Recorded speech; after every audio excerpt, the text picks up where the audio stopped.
Yeah, so good morning to you all. So my goal today is not to make you all be deep learning experts.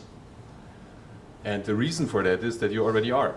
Because the way we learn as humans is exactly what deep learning describes. I'd like to talk a little bit about AI is going to affect the role and the work of a CFO and his department. And what I also will try to do is to explain a little bit how deep learning on a computer in a software really works. I was looking up quite a number of links via Google, but I never found a real explanation. So there were lots of explanations telling you, yeah, it's working like your mind does. But what does this really mean if you translate it into what a software or a computer is doing? And actually, I found out it's not that difficult. The concept is actually a simple one. And well, let's see if I'm able to explain to you how it works. So just a short overview, what is artificial intelligence actually? It's a topic which is covered by the media a lot at the moment since, well, 1.5 or 2 years. And well, actually it's about software and machines behaving like human beings. And that's also the way you measure the level of artificial intelligence.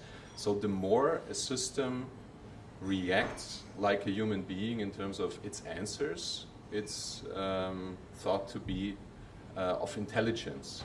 And actually there are already some areas where you can talk to a system like that and you do not recognize that it's not a human, which is intimidating a little bit, but also fascinating in some other way.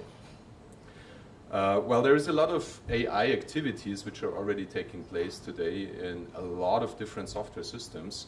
So fraud detection is an example here, image recognition is another one, natural speech recognition is another one. So there is quite a number of things that you're already using probably every day. So Siri, for example, or Alexa are technologies which are using artificial intelligence at the back end.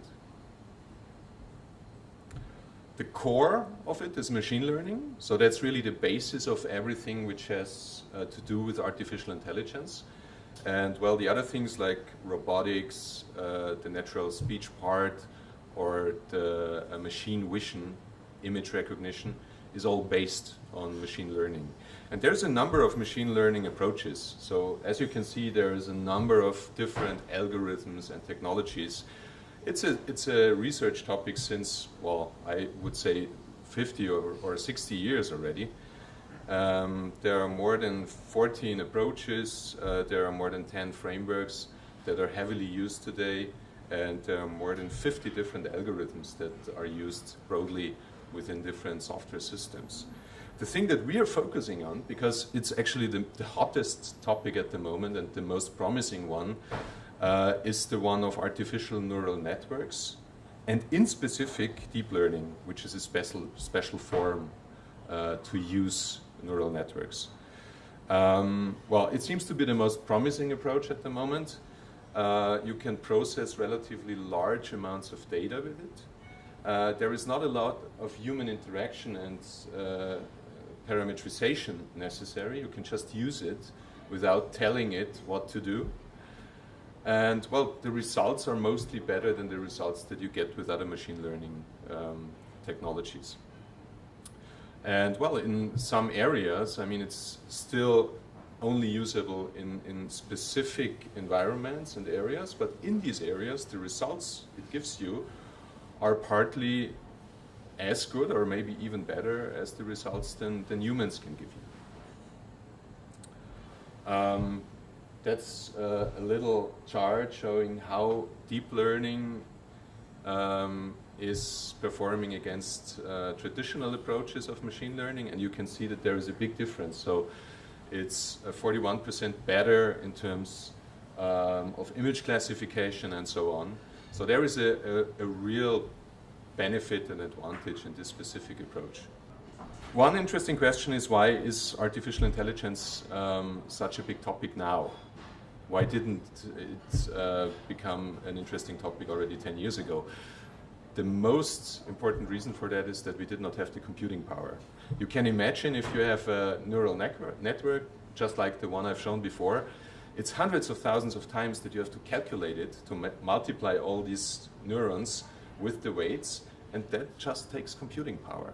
That's one of the big reasons why today this is becoming an interesting topic, because the computing power we have today is a very vast and large one, and it's incomparable to what we had 5 or 10 years ago. Then, of course, we also have new methods, algorithms that make it faster, which are more clever.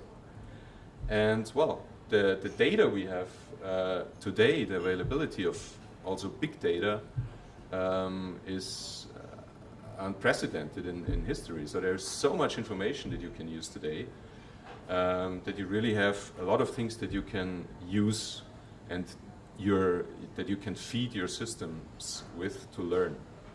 And that's the reason why artificial intelligence is such a big thing today.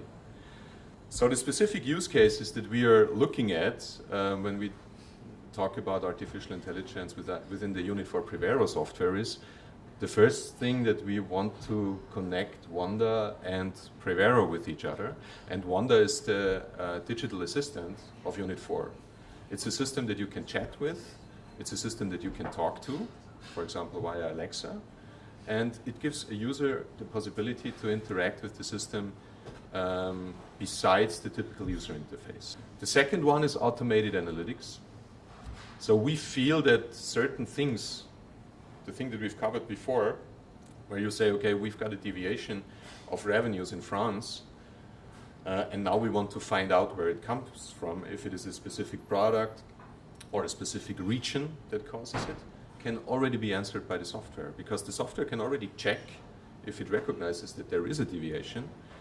It can check, is there a specific cause in the product dimension, or is there a specific cause in the region dimension, and can already give you the answer or the information. Actually, it's not an answer because it's a question you didn't even ask yet.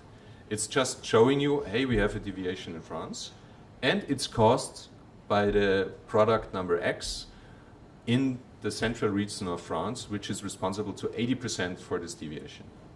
So things that you have been doing manually before can be already done by the system, and you can invest more time in reflecting and thinking about what this means for your business and what measures you will have to take. The third one is, and I think that's a small one, but it's an important one. If you look at budgeting systems, there are a lot of typos. There are a lot of little mistakes that people make entering figures. And well, you can build in some security mechanisms, you can define thresholds and stuff like that. But you can also use deep learning for doing that, and you just save the effort to put in all these thresholds, because the system can already check if a certain data entry makes sense in the context of the historical figures and also in the context of other measures, and will tell you, hey, are you really sure? Please look at this number again. It can't be true. Yeah, and the last one that we're dealing with at the moment is automated forecasts. So instead of using statistical methods, or maybe not instead, but in addition to using statistical methods, we also use deep learning to create forecasts, and the results that we had were really interesting. I will show you. So that's a little example for Wanda, and you can see it's a conversation that you would typically also have with another person. So in this case, you just ask Wanda, what was the turnover last month? And then Wanda says, well, it was 50 million pounds, and it was 10% under budget. And then you say, oh wow, please send me a report where I can get some more information. And Wanda says, okay, you will have it in a minute.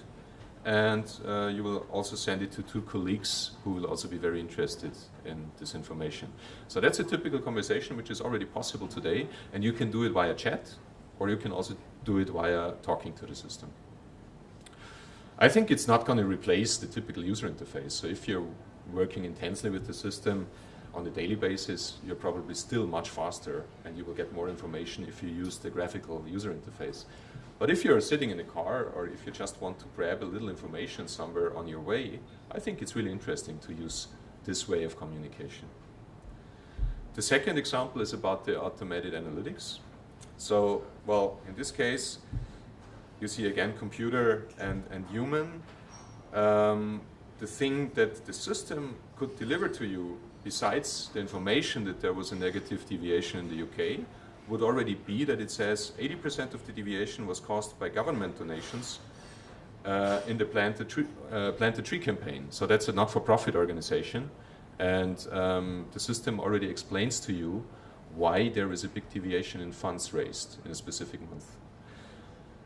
What happens then usually is taking place on a human level. So you will ask your colleague Jeff, who is responsible for the government stuff, hey Jeff, what happened there? And well, he will maybe answer, well, there was a problem with the systems on the government side last month, and they just missed to do the transfer, and well, they will do it now, so everything is okay, we will be fine. But it's a good example again of how computers, artificial intelligence, are cooperating with us, with the human beings. Automated data entry checks. So that's an obvious example, just to show you, but I mean there are many situations where it's maybe not as obvious, where the system is even more helpful. So you can see that there is a specific figure entered, that's the blue column down there at the end, which is much higher than the other ones, and the system would automatically tell you, hey, there is something wrong. Or the probability that there is something wrong is quite high, because this number does not really fit into the historic settings, and it doesn't really fit into what other measures are looking like.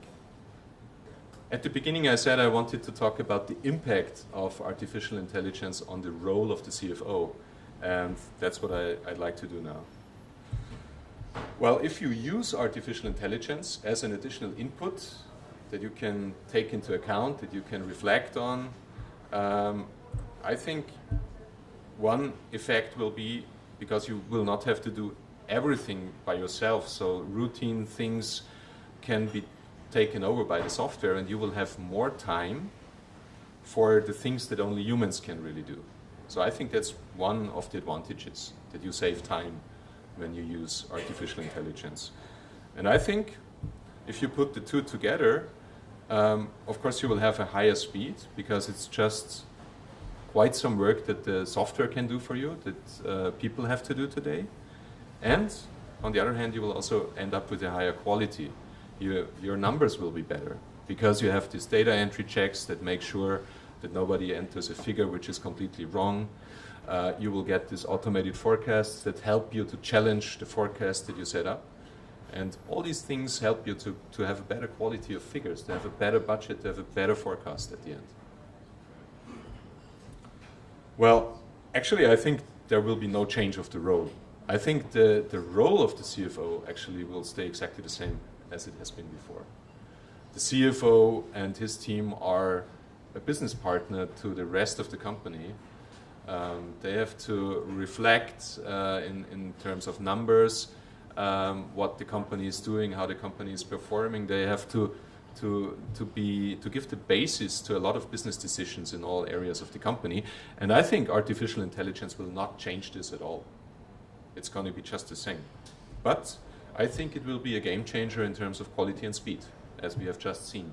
And I think at some point it will be necessary for you to remain competitive as a CFO, as a head of FP&A, to use the tools that are available and to use artificial intelligence based software features.